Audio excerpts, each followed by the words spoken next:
Putin has realized that the reason why the Russian military has been unable to achieve a fundamental victory is that armed ships from the United States and NATO have been continuously arriving in Ukraine. And these arms are the core chip for Ukraine's continuous resistance. For Russia, if it cannot effectively solve the problem of NATO armed ships, it will be very difficult to win the final victory, which is basically inevitable. According to a report on the website of USA Today on August 24, against the background of Trump's efforts to promote a meeting between the leaders of Russia and Ukraine, Trump sent a letter to Ukrainian President Volodymyr Zelensky, praising the courageous people and indomitable spirit of Ukraine. Trump had just encouraged Ukraine to attack Russia, especially to fight back against Russia. It can be said that Trump lacks confidence in promoting a ceasefire between Russia and Ukraine, and his heart is very torn. There are two voices within the United States, one demanding to stop aid to Ukraine and the other calling for increasing aid to Ukraine. And American arms dealers strongly demand the continuous delivery of weapons to Ukraine. Because the basic principle is that peace talks should not stop the fire. Before the meeting between Putin and Zelensky, the conflict between Russia and Ukraine has become more intense. Ukraine has begun to bomb a large number of economic and civilian facilities in Russia, including nuclear power plants, and Russia has also comprehensively upgraded its bombing of Ukraine. Against this background, the United States has begun to prepare to provide Ukraine with thousands of missiles, and these are long-range missiles with a maximum range of 450 kilometers. The Wall Street Journal reported on the 23rd that the Trump administration this week approved the sale of 3,350 extended-range attack munition missiles to Ukraine. At the same time, the United States also decided to provide Ukraine with hundreds of anti-tank missiles and man-portable air defense missiles, etc. U.S. Department of Defense officials said that these missiles will be shipped within 6 weeks.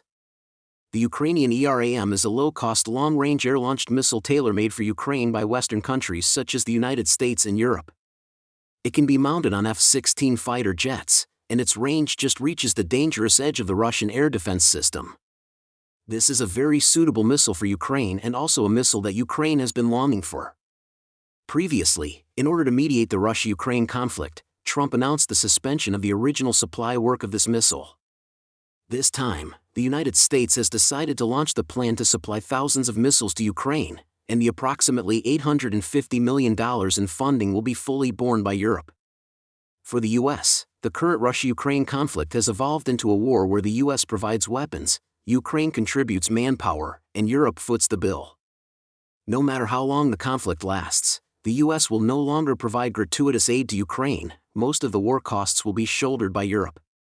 For the United States, this arrangement allows it to both make profits and exert pressure without conflict. By providing missiles to Ukraine, the U.S. rakes in huge profits from Europe. At the same time, it can put pressure on Russia by aiding Ukraine with missiles.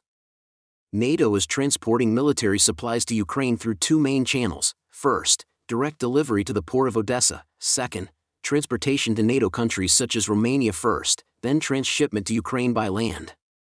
The Russian military used Iskander-M missiles to attack a container ship transporting weapons to Odessa. This is a rare move by Russia to strike a NATO-armed ship. The thousands of U.S. missiles are definitely going to be shipped to Ukraine, and the most likely way is to organize transportation via NATO-armed ships. If it is confirmed that the NATO-armed ships are carrying the missiles the U.S. intends to aid Ukraine with, will Russia launch a bombing attack? This is indeed a test for Russia. If Russia decides to bomb the NATO-armed ships, it risks triggering a direct confrontation with NATO. If it refrains from bombing, the arrival of thousands of U.S. missiles in Ukraine will pose a severe threat to Russia. The arrival of the extended-range attack munitions may change the battlefield situation. Ukrainian troops will be able to carry out long-range strikes on high-value Russian military targets without risking getting close to the front line. This will leave Russia's rear bases, ammunition depots, and command centers facing direct threats. Of course, while making profits. The United States has also kept a backup plan. The use of these thousands of missiles requires approval from the U.S. The U.S. aims to put pressure on Russia with this arrangement. If Russia agrees to peace talks with Ukraine, the U.S. will prohibit Ukraine from using the missiles. If Russia refuses to negotiate, the U.S. will authorize Ukraine to deploy them. Why is Europe so determined to use Ukraine to counter Russia this time? At the early stage of the Russia-Ukraine conflict, Europe was not very proactive. especially when it came to issues like stopping the purchase of Russian oil and natural gas. Initially, it was the US that pushed Europe to confront Russia. But now, Europe has become the most active party in opposing Russia. What explains Europe's strong motivation to use Ukraine against Russia? The core reason is that Europe fears Russia.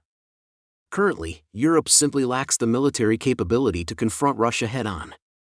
Additionally, Europe is guilty of a wrongdoing. It has taken frequent actions targeting Russia and is afraid of retaliation.